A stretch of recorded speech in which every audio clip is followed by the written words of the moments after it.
thank the member for Canberra.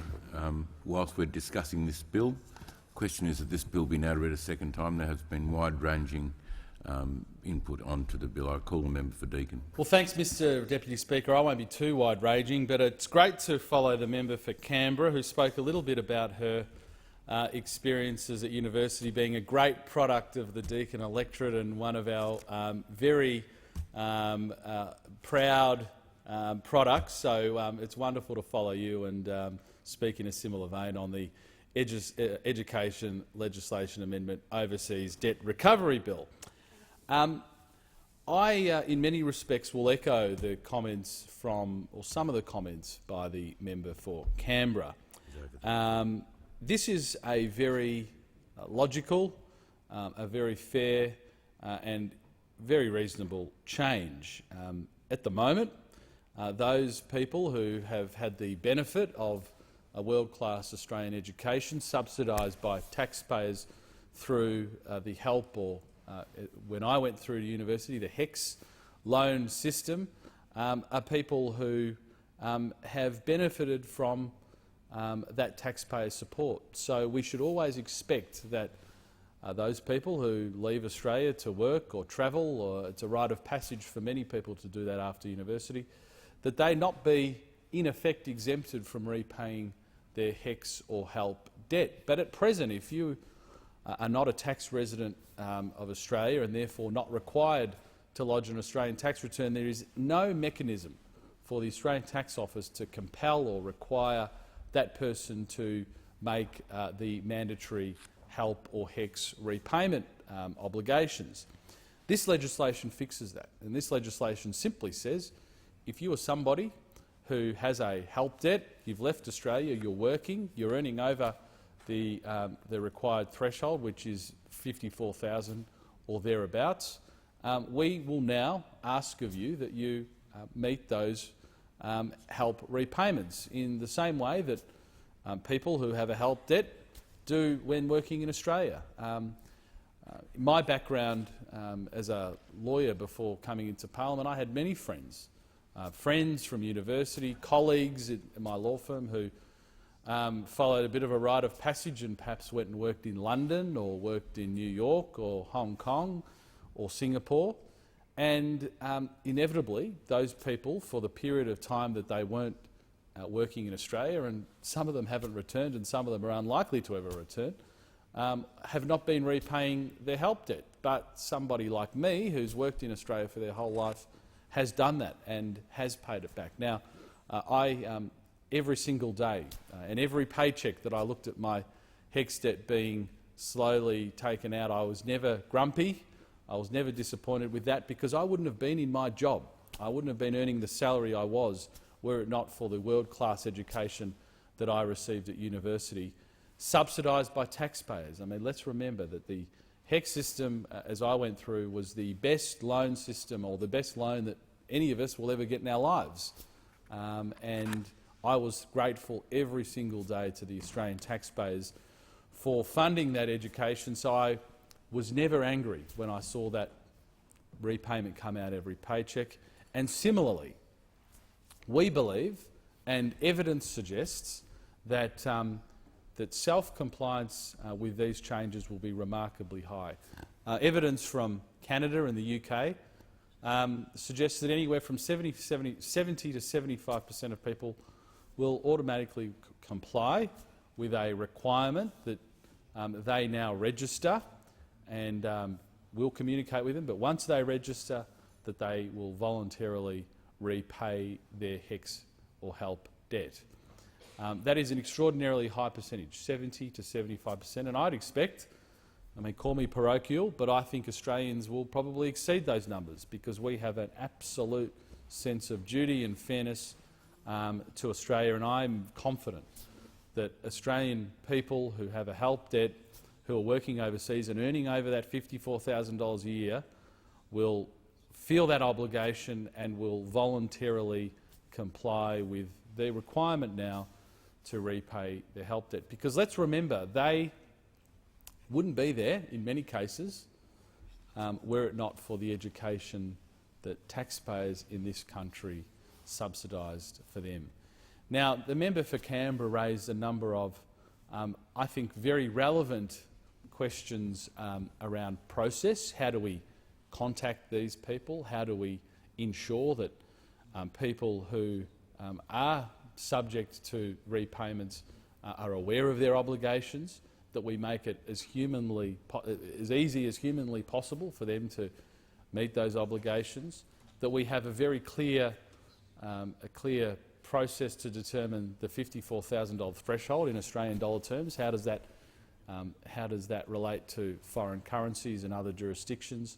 And I'm very confident that the Minister and the ATO and the Department will be able to work these things through in a sensible way, because this is really not about going into the four corners of the world and trying to shake money out of people's pockets. That's not the way, and that won't be the way it happens, because inevitably the costs of compliance here, it'll be a fundamental requirement that we keep the costs of enforcing these rules low, because as the modelling suggests, these changes will have a net impact of about $150 million over 10 years. So inevitably, I mean, it's not an insignificant amount of money, but we would not want to be spending too much money to chase that down. So we will be largely relying on good communication with those people and compliance, self-compliance from them. And as I said, the evidence from Canada and the United Kingdom is heartening, and I'm very confident that Australians will not shirk their responsibility, because this is an issue of fairness, and the HELP debt system now, I think, is in the order of, or there are accumulated debts in the order of $60 billion.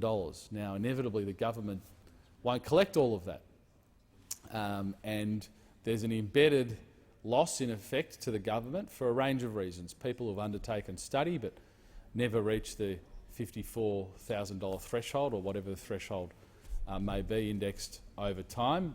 Obviously, that HECS debt will never be repaid because that person has never met the threshold. Who wears that cost? Well, taxpayers wear it. And as a society who values fairness, we wouldn't want to unduly or make life unduly difficult for people who are not earning a sufficient salary to make repayments. But that just highlights why this change is so important. For people who, in many cases, are in very, very well-paid professions and jobs, and I spoke about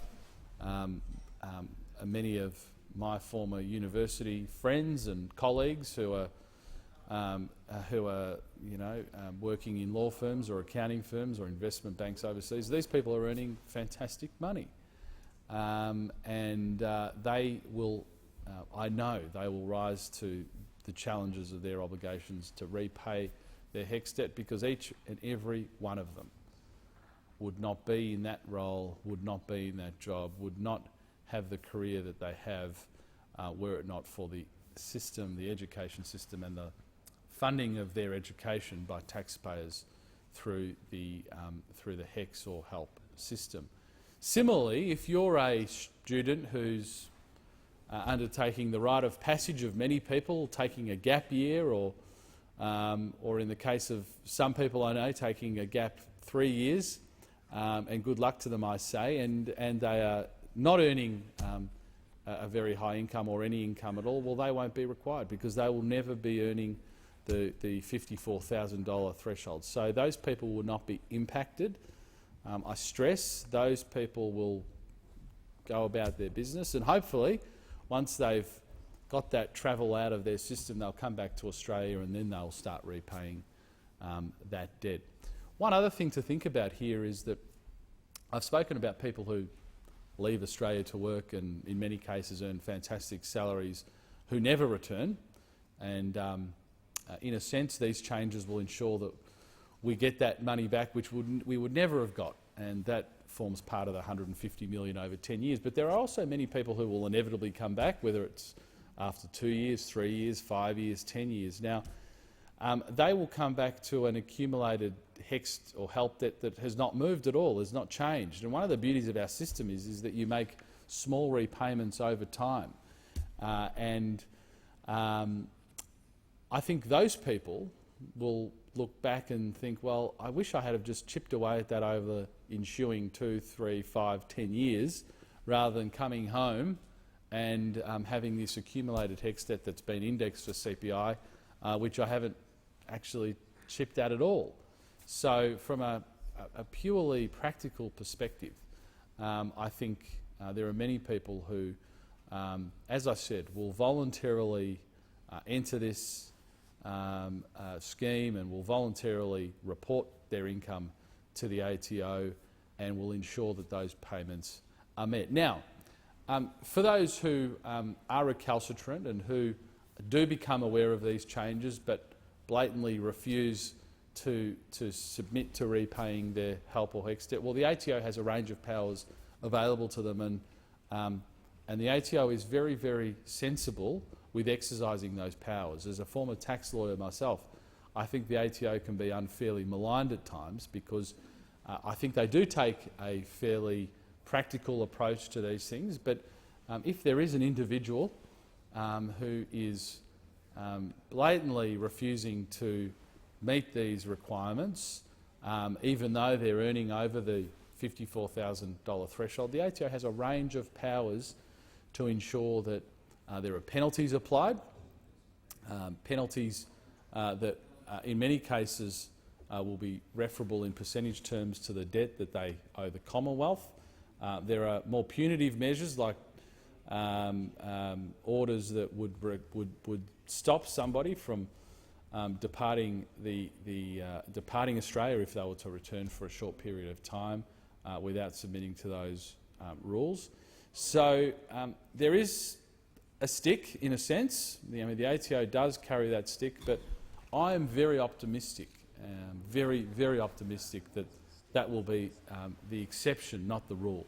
I think, like the experience of the UK and Canada, as I've said a couple of times, that we will see voluntary compliance here, that people will understand the inherent fairness and the inherent equity of these changes, and will submit to ensuring that they are repaying their HELP and HECS debt, in a sense to just meet their obligation, but also to thank the Australian taxpayers for subsidising their education, and we should never, ever forget that.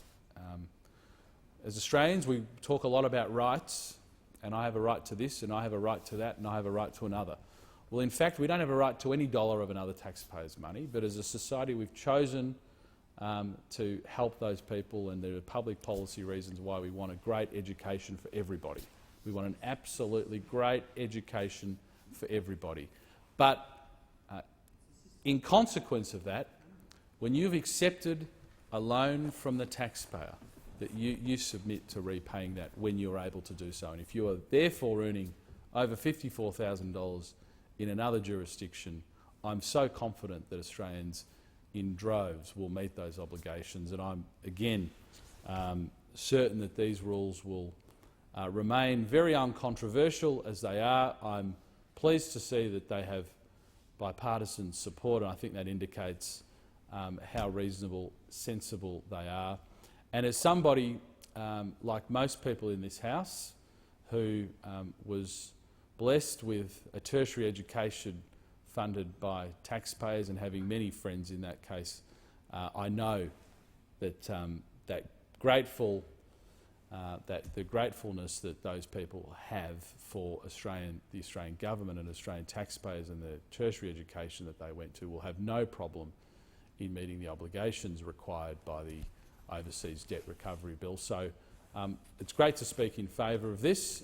Let's just make it happen, get it going, and more importantly, let's assist the ATO in any way we need to make this process as seamless as possible, because we don't want to make this difficult for people. We want it to be easy, and so should a government make it easy for people to repay money to them. So I'm confident we'll do that, and I commend the bill to the House. Thank the member for Deakin.